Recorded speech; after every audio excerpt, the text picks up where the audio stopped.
आती है, आपसे ये तो कह दिया जाता है यहाँ सेकंड फॉर्म लगा देना, यहाँ थर्ड फॉर्म लगा देना, लेकिन कोई ये नहीं बताता कि ये फॉर्म्स याद कैसे रखें। ये तो वही बात हुई कि आपको जंग पे भेज दिया बिना हथियार के और आपसे कह रहे हैं जाओ जीत के आओ। जीत के नहीं आओगे, हार के ही आओगे। मैं आपको बताऊंगा आज वो तरीका जिसको फॉलो करने के बाद ये सारी फॉर्म्स आप आसानी से याद करोगे और प्रूव भी करूंगा इस न्यूज़पेपर की मदद से।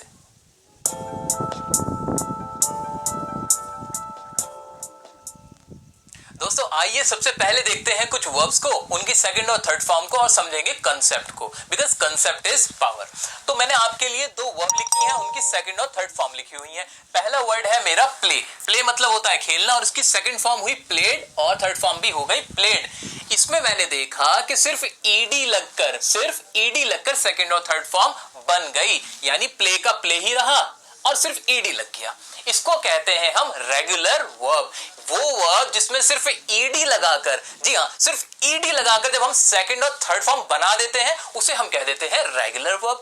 और एग्जांपल क्या हो सकते हैं, जैसे डिसाइड, डिसाइडेड, डिसाइडेड, टॉक, बातें करना, टॉक्ड, टॉक्ड। तो ये सारी वर्ब्स होंगी हमारी रेगुलर वर्ब्स। आइए अब दूसरी वाली वर्ब को देख लेते हैं। गो, गो मतलब होता है जाना। अब ये बन गई वेंट और थर्ड फॉर्म इसकी बन गई गॉन, यानी इसमें ईडी लगाकर कुछ नहीं बना। तो इस तरह की वर्ब्स होंगी हमारी इर्रेगुलर वर्ब्स। वो वर्ब्स जिनमें ईडी लगाकर नहीं बल्कि बिल्कुल एक अलग ही वर्ड बन जाता है सेकंड फॉर्म और थर्ड फॉर्म में, उसे हम कह देते हैं इर्रेगुलर वर्ब्स। अब दोस्तों ये तो था कॉन्सेप्ट, ये बात तो हमें समझ में आ गई। अब सुनो काम की बात। काम की बात ये है कि जो हमारी 97% दोस्तों ध्यान से सुनो इस फैक्ट को, 97% जो हम वर्ब यूज करते हैं वो सब होती हैं रेगुलर वर्ब्स। उनमें सिर्फ ईडी लगाकर हम काम कर लेते हैं।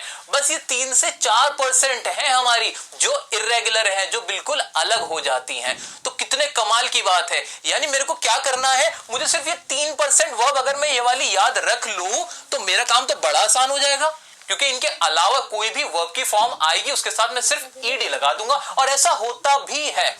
तो अभी आपके सामने जो ये चार्ट आ रहा है इसमें मैंने कोशिश की है कि वो सारी जनरल वर्ब जो फॉर्म्स हैं इर्रेगुलर वाली वो कवर कर दी। ये तो आपको पता होनी ही चाहिए, इंग्लिश बोलते समय पढ़ते समय ये वाली वर्ब की फॉर्म्स आपको पता होनी ही चाहिए। ये इर्रेगुलर की लिस्ट है। इनके अलावा अगर आपको कोई वर्ड ऐसा दिखता है जो आपने इनमें से कभी नहीं पढ़ा हुआ तो बहुत चांसेस है, यानी 97% चांसेस है दोस्तों कि वो कौन सी होगी, वो ईडी वाली होगी। आइए इस बात को हम और अच्छे से समझेंगे हमारे एक न्यूज़पेपर की मदद से। लेकिन एक काम की बात सुनो, जो इर्रेगुलर वर्ब होंगी उसमें कुछ ऐसी वर्ब्स भी होंगी जो चेंज नहीं भी होती, यानी उन्हें तो याद करने की भी जरूरत नहीं है। वो कौन सी होती है कि हिट हुई, जैसे हिट, उसकी सेकंड थर्ड फॉर्म भी हिट ही रहेगी। ऐसे ही set, set, set, set, cut, cut, cut. तो ये वाली वर्ब्स भी इन इर्रेगुलर में ही काउंट होती हैं। अब आपको एक बात और बताऊं, धीरे धीरे क्या हो रहा है, ये जो इर्रेगुलर वर्ब का कॉन्सेप्ट है ना उसको भी खत्म कर रहे हैं। जैसे कि थिंक की थॉट हो जाती थी ना, अब सोचना, थिंक, थॉट, थॉट, उसको भी अब थिंक्ड करने को कह रहे हैं। ऐसे ही वर्ड होता है हमारा लर्न, इसको तो चेंज कर भी दिया गया है। पहले इसके साथ टी लग जाता था जो कि अब कट करके अब क्या लगने लगा, ईडी लगने लगा है। तो दोस्तों ये चीज अब बदल रही है धीरे धीरे, तो आपको भी वक्त के साथ बदल जाना चाहिए। आइए आप चलते हैं हमारे एग्जाम्पल की तरफ। दोस्तों न्यूज़पेपर का हमारी लाइफ में बहुत इंपॉर्टेंट रोल होता है और जहां तक इंग्लिश की बात आती है तो इंग्लिश के लिए तो बहुत ही बढ़िया चीज़ है न्यूज़पेपर से सीखना और उसको पढ़ते रहना। तो आइए अब इसी न्यूज़पेपर की मदद से हम देखते हैं कि वर्ब की फॉर्म कैसे इस्तेमाल की गई है। तो मैंने जैसे ही इस आर्टिकल पढ़ना शुरू किया तो मैंने देखा सेकेंड लाइन में ही